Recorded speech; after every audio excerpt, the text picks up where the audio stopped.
ke kasus keempat. Nah, kasus keempat ini adalah ada Anto dan Dino yang sedang bermain di lapangan basket dan tiba-tiba terlibat dalam sebuah pertengkaran adu mulut. Ya, kemudian Dino pun menjadi emosi dan mengadakan kontak fisik, ya, menarik kemeja Anto dengan kasar sampai 3 kancingnya terlepas. Nah, pada saat kemudian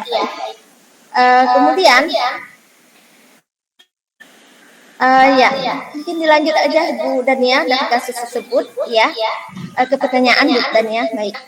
Nah, berdasarkan kasus keempat tadi, nah di sini pertanyaannya, posisi kontrol apa yang telah dipraktikkan oleh kepala sekolah Ibu Suti tadi, ya?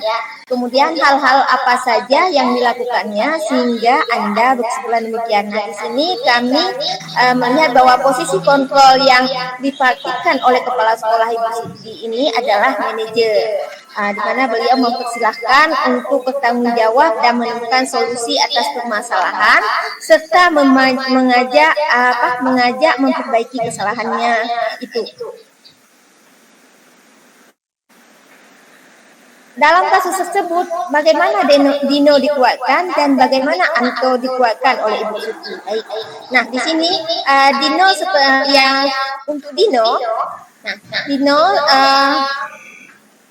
Dino, sepertinya kamu saat ini sedang marah sekali. Ya, mungkin dikuatkan. Mendengar itu, Dino pun mengalir bercerita tentang kesalahan hatinya itu. Ya, Ibu pun melanjutkan bahwa membuat kesalahan adalah hal yang manusiawi dan bahwa mempertahankan diri adalah hal yang penting.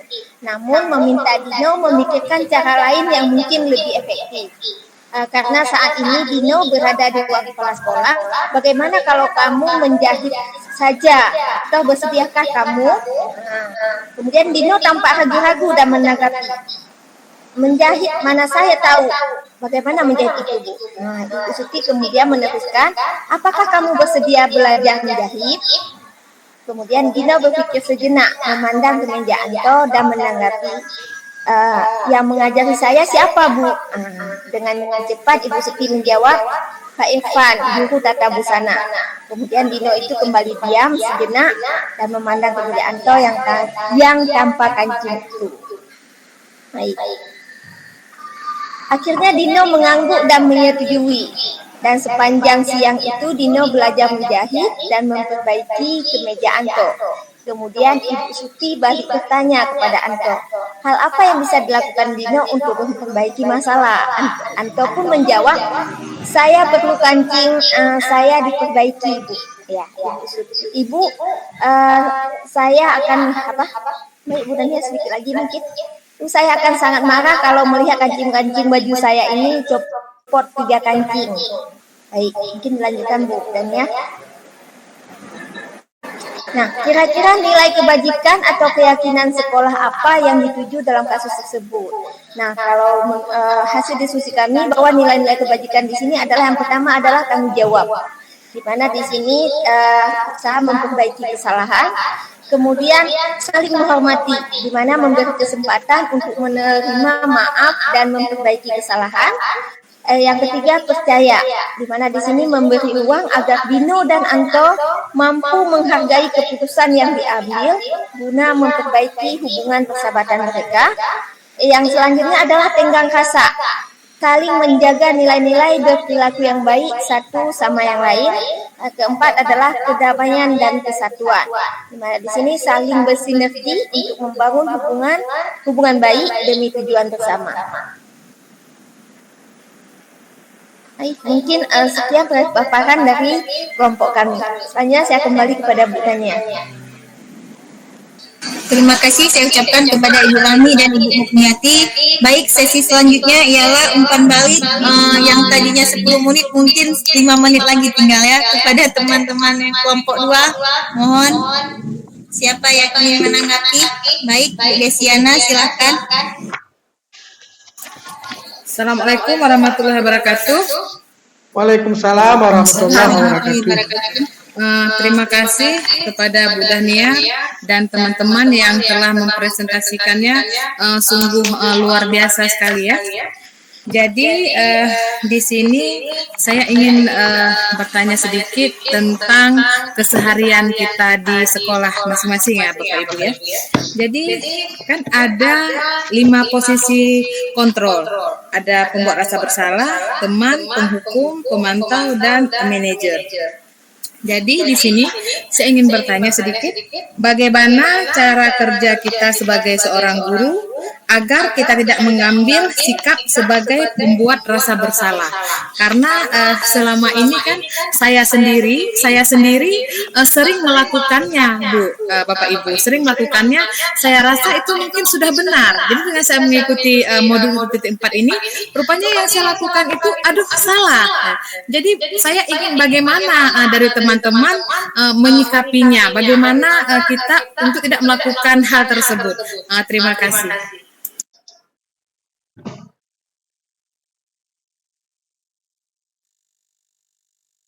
Baik, terima kasih kepada Bu Desi. Langsung dijawab.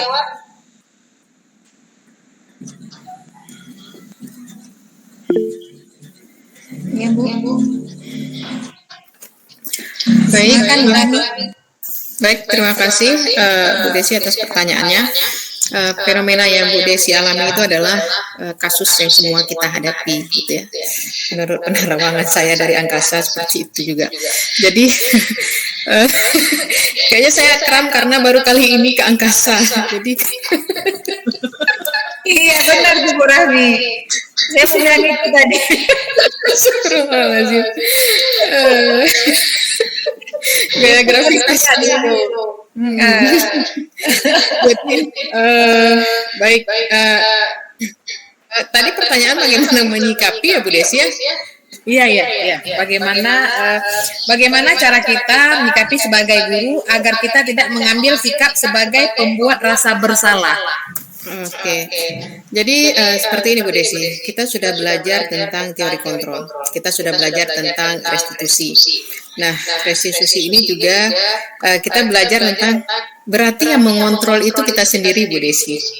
Ya, jadi sekarang Bu Desi udah diberi pemahaman bagaimana kita mengontrol, sikap kita itu mengontrol. Nah, itu yang pertama. Bu Desi saya rasa harus mengontrol sikap Bu Desi yang ingin Bu Desi tanamkan sebagai posisi daripada orang yang mengontrol gitu ya. Yang kedua, Bu Desi, kita semua harus memahami bahwa kalau seandainya kita bertindak sebagai orang, sebagai pembuat rasa bersalah, gini, saya mau bilang gini, kita kan udah tahu nih, klasifikasinya sebagai pembuat rasa bersalah, kita udah tahu. Berarti, yang harus kita lakukan selanjutnya adalah kita menghindari hal itu. Ya, kita menghindari. Ketika tindakan kita ini rasanya sudah seperti kepada membuat rasa bersalah kepada anak-anak, kita hindari. Pelan-pelan kita coba untuk memperbaiki diri kita perlahan-lahan seperti itu. Yang pertama, kontrol itu ada pada diri kita. Kemudian karena kita sudah tahu teorinya, jadi saya pikir kita langsung mempraktekkannya. Ya, seperti itu. Jadi kita harus sadar, sepertinya udah membuat rasa bersalah.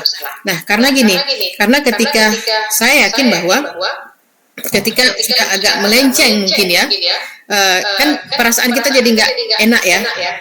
Sepertinya kita udah jadi seorang penghukum nih. Nah, berarti itu level itu harus kita kurangi, berarti harus kita bahkan harus kita hilangkan. Memang sebenarnya nggak bisa kita hilangkan karena memang 5 posisi ini diperlukan. Diperlukan itu pun tidak pada semua anak ya. Cuman mungkin kalau menurut saya dengan taraf yang lebih elegan lah seperti itu. Jadi tidak frontal. Jadi meskipun kita memberikan dia rasa bersalah tapi bukan yang frontal kalau memang diperlukan, tapi sebisa mungkin ya jangan ya, karena namanya juga ini teori. Ketika teori ini muncul pasti mereka sudah melakukan eksperimen tentunya sebelumnya, dan itu ini hal-hal yang wajar yang timbul dalam keseharian. Itu menurut saya Bu Desi. Gimana Bu Desi? Ya Bu Rahmi, sangat luar biasa. Terima kasih Bu Rahmi atas masukannya. Insya Allah saya akan menerapkannya. Ya, optimis ya Bu Desi ya. Ya, semangat. Oke. Oke, Baik, saya ambil alih kembali. Terima kasih saya ucapkan kepada Bu Desi dan semua teman-teman, mengingat waktu yang sudah habis untuk kelompok kami.